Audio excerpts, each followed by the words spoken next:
Jeffro from Two Hacks Garage. Well, I'm back at Kenny's Hack Shack, and I'm back on Kyle's 433 cubic inch Pontiac engine build that's going to go in his 1968 GTO. Last few videos you saw, well, we got the block ready to go. We got all the pistons, rods, rings, all that ready to go. And you'd probably be thinking that we'd be stabbing the crankshaft in here, getting the pistons in, and going from there.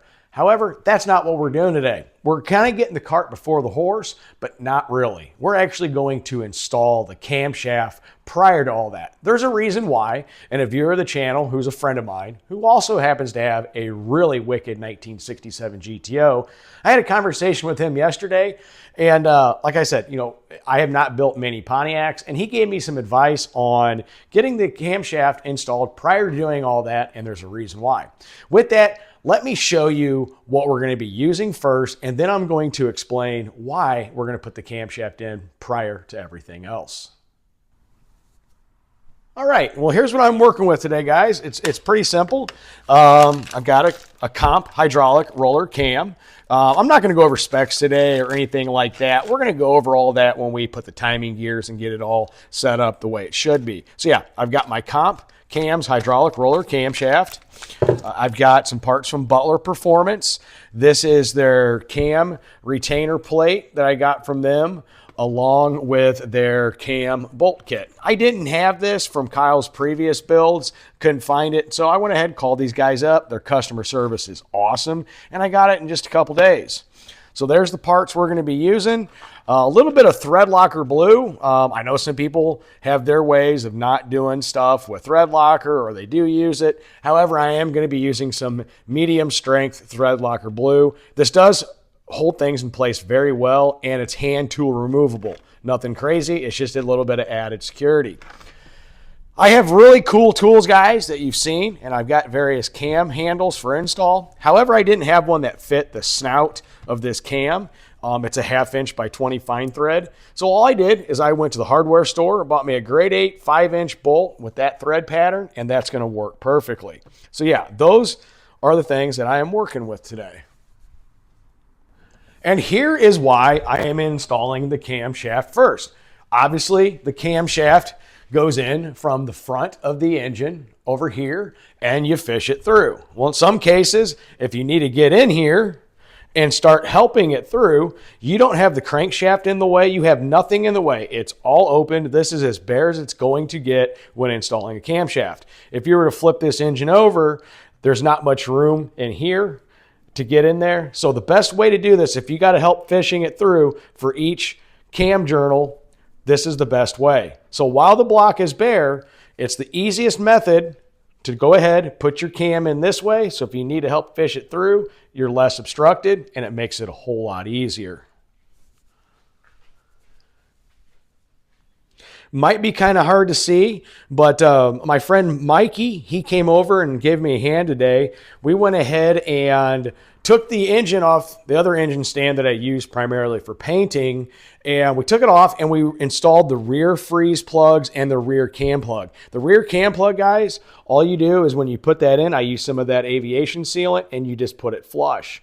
Then from there, guys, just a quick tip, I do have a heavier duty engine stand. These Pontiacs are kind of a heavy engine, so I'm using my good one because we're going to start getting assembled, and it's going to be a whole lot heavier. So yeah, the cam plug is in, and now what we're going to do is we're going to show you actually how to install this.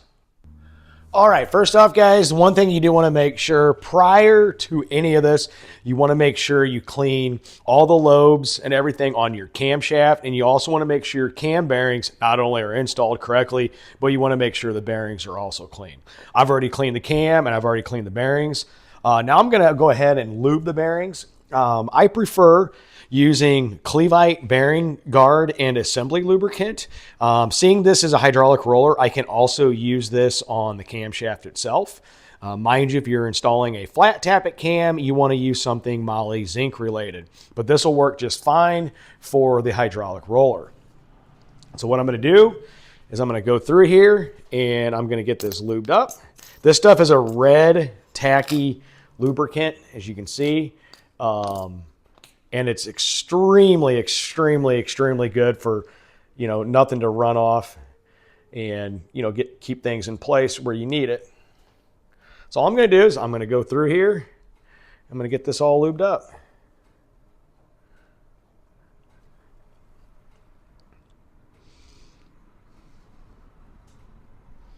Mind you, not only are you going to lube the bearings itself, you're also going to be lubing the camshaft.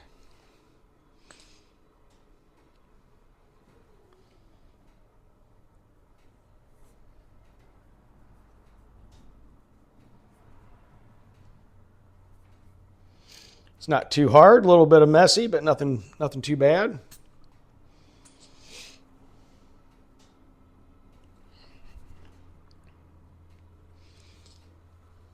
Clevite does make a cam guard, and I'm going to tell you what, guys, I'm not 100% sure, but I think it's the same stuff as this. Looks the same, feels the same, about the same tacky, smells the same. So yeah, you just want to get your cam journals, the bearings in there, nice and lubed up. And then the fun begins, putting your camshaft in. It's a step that you need to be careful. It's not too bad to do. It just takes a little bit of time and a little bit of patience. So we have it. Got all my cam bearings lubed up. Now we can move on to the camshaft. And like I said, make sure you clean everything prior to assembly.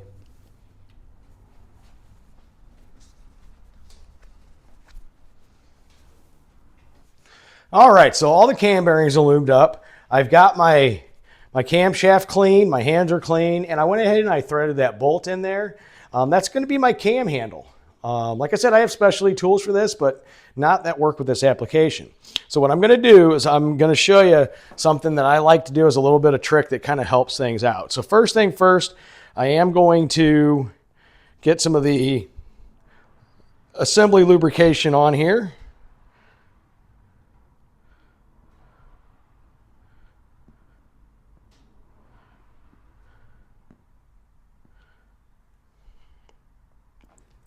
You can apply that pretty liberally. It's not going to hurt anything. So what I'm going to do is I'm going to wipe that around, hit the cam gear or the distributor gear really well, and I will be adding some distributor gear protection on that when I go ahead and get everything in place, because you can access it in the back. So yeah, I'm getting it all lubed up. And if you notice, I'm not lubing up everything at once. I'll show you a little bit of a trick that I've done on quite a few small block Chevys that actually works pretty well. A little more lubrication on the distributor gear on the back.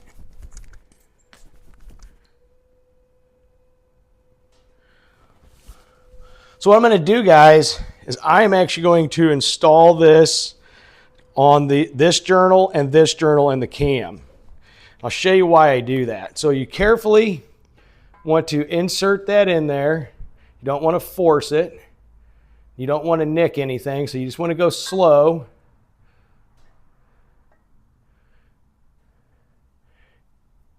You want to check it to make sure everything rolls fine. And that feels pretty good. It spins nice and free. So here what I do, now that it's in place with two of those journals, I go ahead and, now that my hands are free, make it a little easier.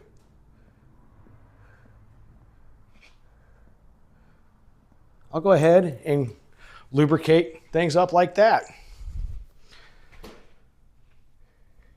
Spread it around really nice and even.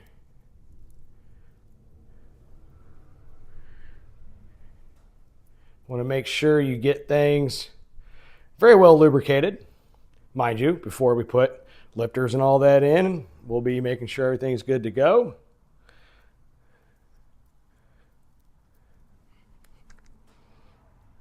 A little bit messy.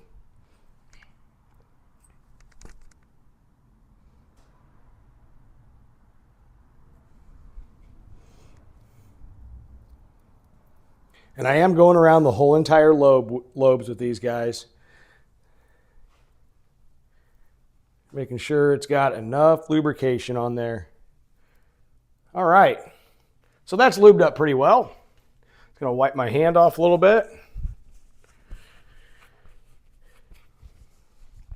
And this is, like I said, if you needed to grab it from here, if things aren't going right, your hands and everything's unobstructed and it makes it a lot easier. So I'm just going to go slow. Try not to hit the cam bearings with the cam lobes. Go to the next hole.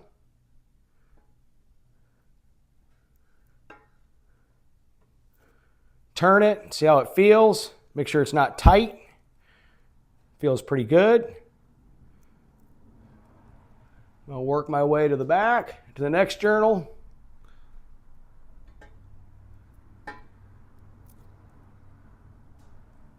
Sometimes this is easier with two people. See how it's unobstructed now? This is going to help me out on the last one. Guide that in there.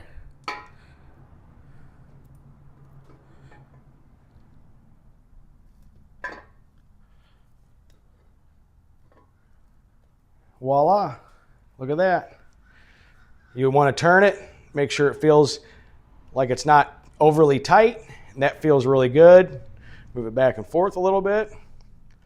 Here we have it, easy peasy. All right, so we're on to the next step. Real quick, guys, before you do any of this, this has already been done. You want to make sure your threads are clean. You want to make sure the front of the surface is clean.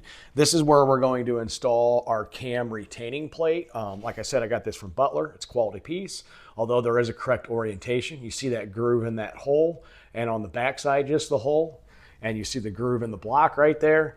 Well, the groove goes to the groove. So what you're going to see when this is installed is that little hole right there. And that helps oil timing gears and stuff like that and returns it back to the pan.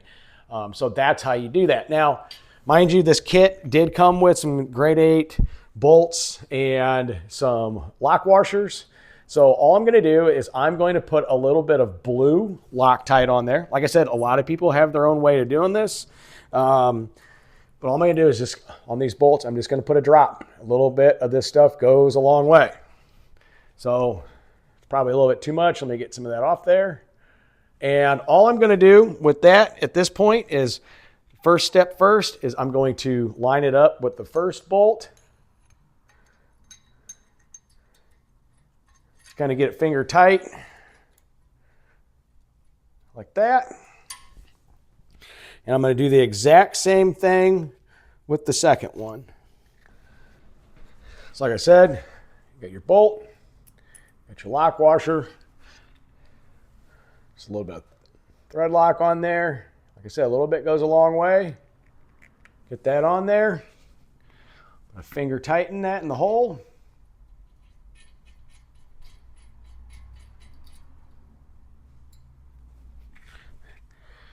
Start tightening them up.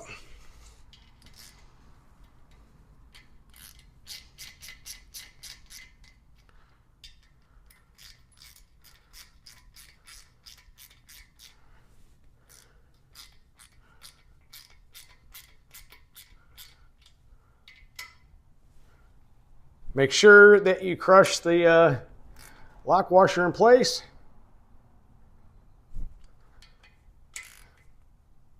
Just snug. That Loctite will take care of the rest, along with the lock washers. There you go. There you have it. One thing I'm going to do afterwards is wipe it all down. So now that's installed. We got the camshaft installed, the retainer plates installed, and its correct orientation, groove to groove, with the hole at the bottom. Not too bad. Well, there you have it, guys. Just a quick tip on when to install a camshaft. Not every engine is going to be the same, obviously, but obviously with this Pontiac engine, installing the camshaft before everything else really did make sense. I do read my viewers' comments. I like to engage with them, and got to give a big shout out to Leland. I had a great conversation with him yesterday. And like I said, I haven't built many Pontiacs, and he has. So he said, hey, man, if you do this first, and here's why, it'll really help you out. And you know what, guys? It did. because as you saw when I was installing the camshaft, I had to reach back here to help get everything into place. Well, if the crank would have been in there, I wouldn't be able to do that as easily. So yeah, the car community is awesome. You know what? It went pretty smooth, step by step, took 15, 20 minutes. Everything's in there. It's good to go. So yeah, big shout out to Leland. I really appreciate it. It made this a whole lot easier. The parts I got from Butler, quality, easy to install. It's just a couple hand tools, guys. Make sure things are clean and take your time. The next video we're going to be doing here, hopefully this weekend, because tomorrow I'm going to be in Indy for the swap meet, Mopar stuff, and then Saturday I'll be in Chicago for the World of Wheels Autorama, whatever you want to call it, hang out with some friends. And Sunday I plan on getting the crankshaft installed, getting the timing gears installed, making sure the thrust is correct, and go from there. We're getting much closer to making noise with this, horsepower, music to our ears. But until then, guys, stay tuned and stay cool.